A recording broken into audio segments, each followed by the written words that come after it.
जी नमस्कार दोस्तों। आज हम बात करते हैं कि TOEFL-C का फॉर्म ऑनलाइन कैसे करते हैं। काफ़ी स्टूडेंट को दिक्कत आ रही है कि TOEFL-C का फॉर्म ऑनलाइन कैसे करते हैं। सर्वप्रथम हम आ जाते हैं, एक साइट होती है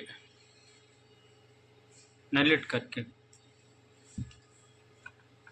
और उसके बाद में इसे गूगल पर ओपन करते हैं। ओपन करने के बाद यहाँ सबसे पहले आ जाता है student information and enrolment system. इसे क्लिक करते हैं, एक तमाम नोटिफिकेशन आ जाता है, इसे हाइड करना है। और इसके बाद में साइड में नोटिफिकेशन चलता है और इसके साइड में यहाँ पर तमाम चीज़ें दी जाती हैं एकदम से, रीजनल सेंटर, सर्च इंस्टीट्यूट्स और सर्टिफिकेट। और यहाँ पे एक ऑप्शन आता है अप्लाई ऑनलाइन। अगर आप न्यू अपना रजिस्ट्रेशन कर रहे हैं तो यहाँ पर अप्लाई ऑनलाइन में आ जाएं, इस पर क्लिक करेंगे। उसके बाद में आपको बहुत सारे, क्योंकि ये एक साइट या ये कहें एकदम से जो गवर्नमेंट का नेलिट करके जो होता है एकदम से, ये बहुत चीज़ें करवाता है। जैसे ऑल लेवल आपका हुआ, TOEFL-C हुआ, और 3D प्रिंटिंग वगैरह, डिज़ाइन हुआ, डेवलपिंग हुआ। उसके बाद में IT से भी डेटा एनालिस्ट सिस्टम वगैरह काफ़ी, और एंड हार्डवेयर भी यही करवाता है। बहुत सारे जो भी कंप्यूटर से रिलेटिव कोर्स होते हैं सारे कोर्सों को करवाता है।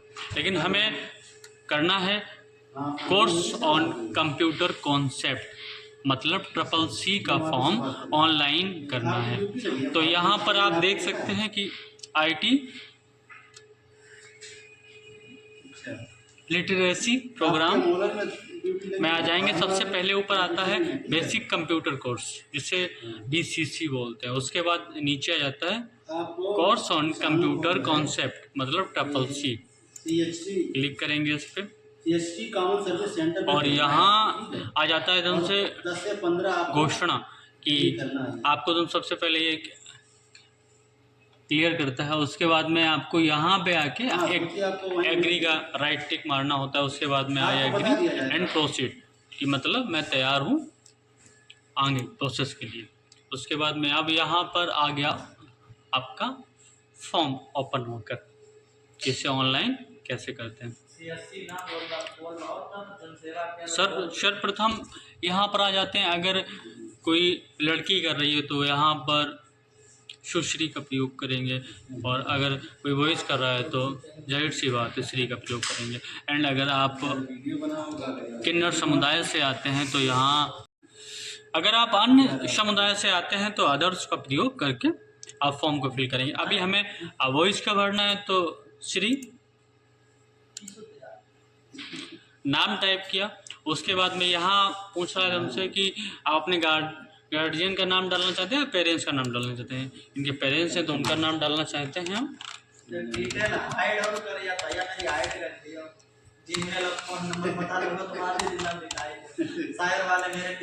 पिताजी का नाम डाल दिया। उसके बाद में माता जी का नाम,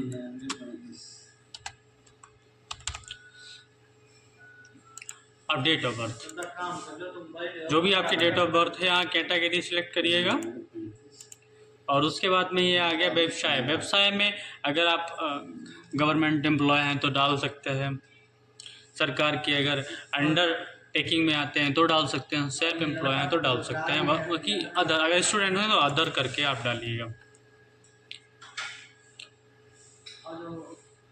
अगर आपके पास आर्थिक रूप से, अगर आप कमज़ोर वर्ग से आते हैं तो EWS का अगर आप सर्टिफिकेट बनवा सकते हैं तो यहाँ पर यस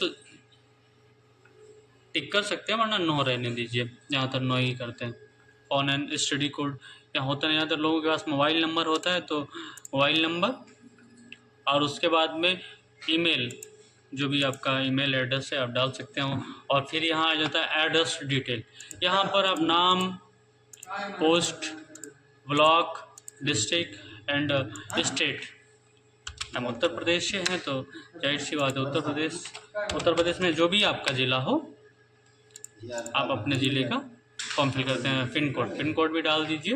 और उसके बाद में आ जाता है एकदम से कि आपकी हाईएस्ट एजुकेशनल क्वालिफिकेशन क्या है। तो जो भी आप जहाँ से भी आप फॉर्म डाल रहे हैं, ज़रूरी नहीं कि आप BA BSc किए हैं तब भी यहाँ से डाल सकते हैं। अगर 12th के बाद 11th या 12th के बाद में या 10th के बाद में करना चाहें तो श्योर कर सकते हैं। एंड यहाँ पर पास ईयर ऑफ पासिंग कि आप किस सन में आपने उत्तीर्ण किया है। उसके बाद आगे आ जाते हैं एग्जामिनेशन डिटेल्स। यहाँ पे अगर आप संस्थान से संबंधित कर रहे हैं तो आप इसमें डाल सकते हैं। अगर डायरेक्ट आप खुद ही स्वयं फिल कर रहे हैं तो आप डायरेक्ट नहीं कर सकते। यहाँ पर आप ये जो एग्ज़ाम होता है, मैं आपकी जानकारी के लिए बता दूं कि एवरी मंथ एग्ज़ाम सर्किल की प्रत्येक महीने इसका एग्ज़ाम होता है मंथली वाइज।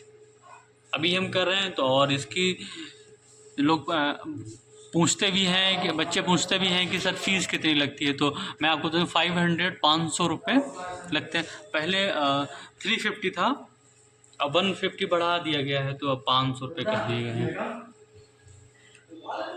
और यहाँ एग्ज़ाम सेंटर के लिए दो जगह दी जाती है, जो भी आपकी सूटेबल हो आप डाल सकते हैं।